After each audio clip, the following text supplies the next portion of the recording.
Célia Kumba, bonjour. Je suis ravie de t'accueillir dans la 3e émission d'Émergence. Bonjour. Alors dis-nous, Célia Kumba, c'est quel genre d'artiste? Célia Kumba, c'est ça.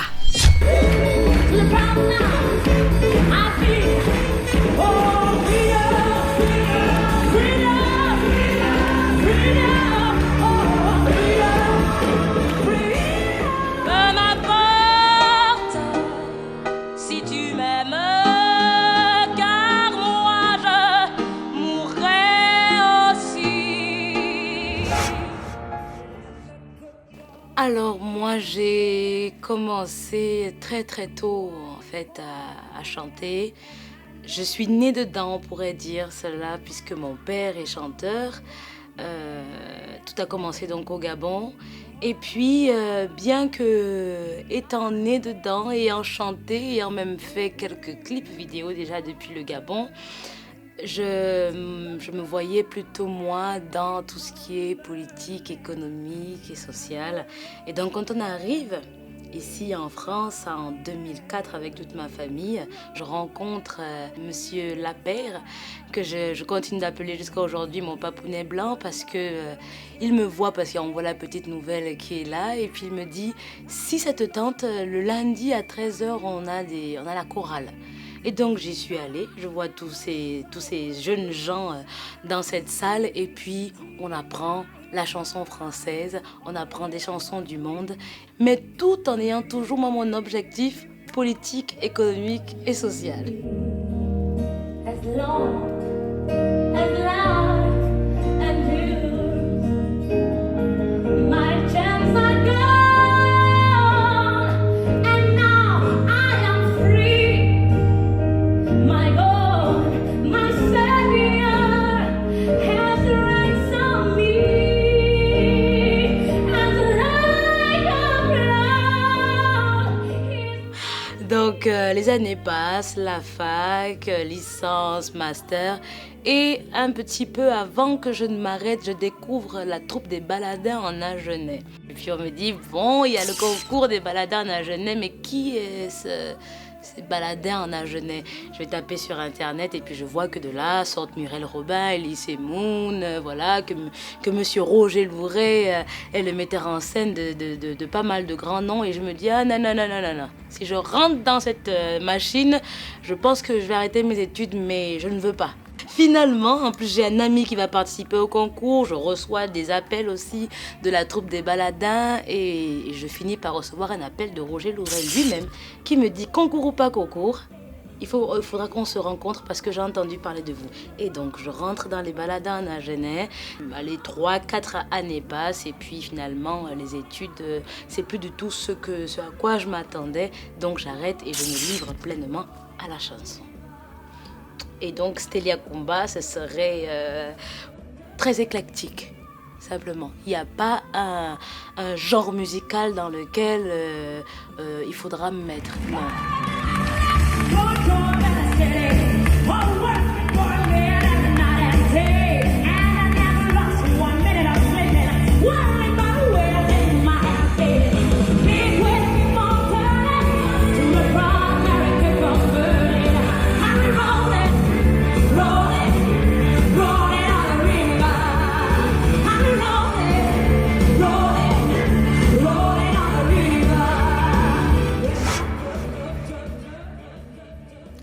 Célia, parle-nous de Roger Louret. Quelle a été tes relations avec lui pendant ces années de travail? Roger Louret, c'est un des grands hommes de ma vie. Pourquoi? Parce qu'il m'a... Au-delà du travail avec Roger toutes ces années, donc à partir de... Je crois que c'était en 2010 que tout a commencé lors des deuxièmes nuits de Montclar, où j'ai participé au concours des baladins à Agenais. Donc Roger m'avait dit une phrase, alors toi, il y a pas à t'apprendre, il y a tout à désapprendre. Je crois que c'était la phrase, c'était un peu tourné comme ça, mais en gros c'était pour dire que tout ce que j'ai pu connaître, pu croire, connaître jusqu'ici, tout allait être modifié, je lui avais répondu, en fait, moi, il y a tout à apprendre puisque je n'ai absolument rien appris. J'étais dans mes livres de droit, éco et sciences, donc il y a tout à apprendre. Et puis, une relation vraiment d'intimité avec lui aussi. C'est pour ça que je le compte dans les grands hommes de ma vie. Et des années après, en 2013, il a créé pour moi le spectacle Stelia Kumba chante Piaf. Un spectacle qui a eu vraiment un gros succès. On l'a tourné pendant un peu plus de 3 années, à tel point que même les Parisiens s'y sont intéressés. Et M6 était venu filmer d'ailleurs le spectacle qu'on a joué ici au cinéma d'Agen.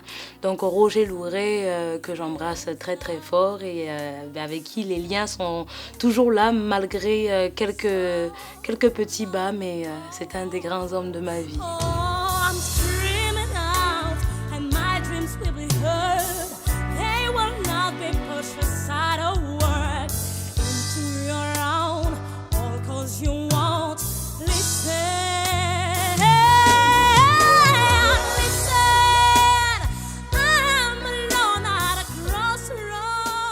Cette année 2019, que s'est-il passé pour toi? 2019, on a commencé avec la création d'une 4e chorale Glorispel du côté de Pujol. Et une jeune chorale qui, en tout cas, vraiment est assez prometteuse. Et on a pu aussi, en 2019, sortir notre album, d'ailleurs, le premier album des chorales Glorispel. Je disais tout à l'heure, il y en a 4. Donc, on a fait le premier album qui a été enregistré en live au Théâtre d'Agen. Puis, moi, j'ai continué de tourner mon spectacle Né quelque part avec Marc-Olivier Point, un jeune et très grand artiste, cependant, qui m'accompagne donc depuis la création de ce spectacle en 2016, si mes souvenirs sont bons. Et on a accueilli cette année aussi une chorale qui nous venait tout droit d'Afrique du Sud, le Soweto Choir, avec qui on a partagé des moments incroyables sur la scène de Boé, au Centre culturel de Boé. Et j'ai fini l'année 2019 avec le 6 décembre notamment, où j'ai fêté mes 29 ans. Revenons un peu en arrière. Je sais qu'il y a une influence importante dans ta vie de chanteuse depuis petite. Qui en est l'origine? Ah ah Sacrée question. L'origine, l'auteur de l'auteur, comme dirait un humoriste, Gad Elmaleh d'ailleurs, c'est mon père. Simplement mon père. C'est vrai que c'est une inspiration, c'est un modèle, c'est un moteur, c'est mon père, tout simplement.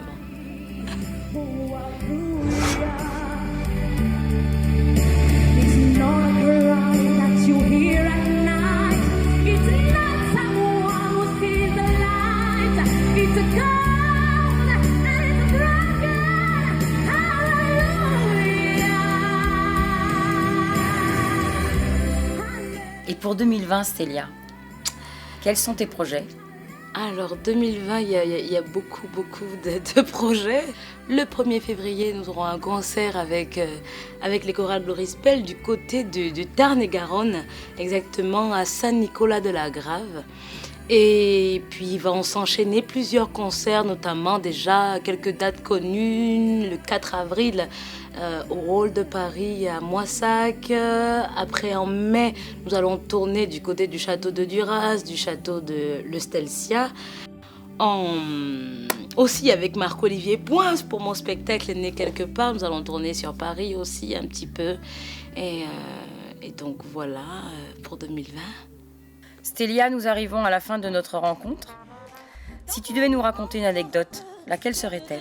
Alors une anecdote comme ça qui me viendrait, parce qu'il y en a plein, il y en a tellement d'anecdotes, mais je partirai sur une qui m'a beaucoup marqué, qui n'a rien à voir avec la chanson, mais sur ma vie simplement. C'était à l'époque où je passais mon bac. C'était un gros stress, pas possible. Tu es l'aîné de la famille, il faut absolument que tu sois l'exemple et tout ce qui s'ensuit, voilà. Sauf que là, vraiment, j'étais au point où j'aurais pu dire que je ne vais pas du tout passer mes examens parce qu'en stress. Et donc, mon père qui, le matin, avant d'aller passer ses examens, me dit de toutes les façons, sois calme, parce que tu l'aies ou que tu l'aies pas, ton bac, eh ben, t'es toujours ma fille. Et donc là, je suis partie soulagée. Et ben, j'ai eu mon bac, bien sûr. Bon, voilà, c'est une anecdote. Stélia, merci pour ta bonne humeur, pour ton sourire et ta voix magnifique. Nous te souhaitons plein de belles rencontres, de beaux projets. Avant de nous quitter, as-tu un dernier mot à rajouter? Rêver. Continuons de rêver, simplement.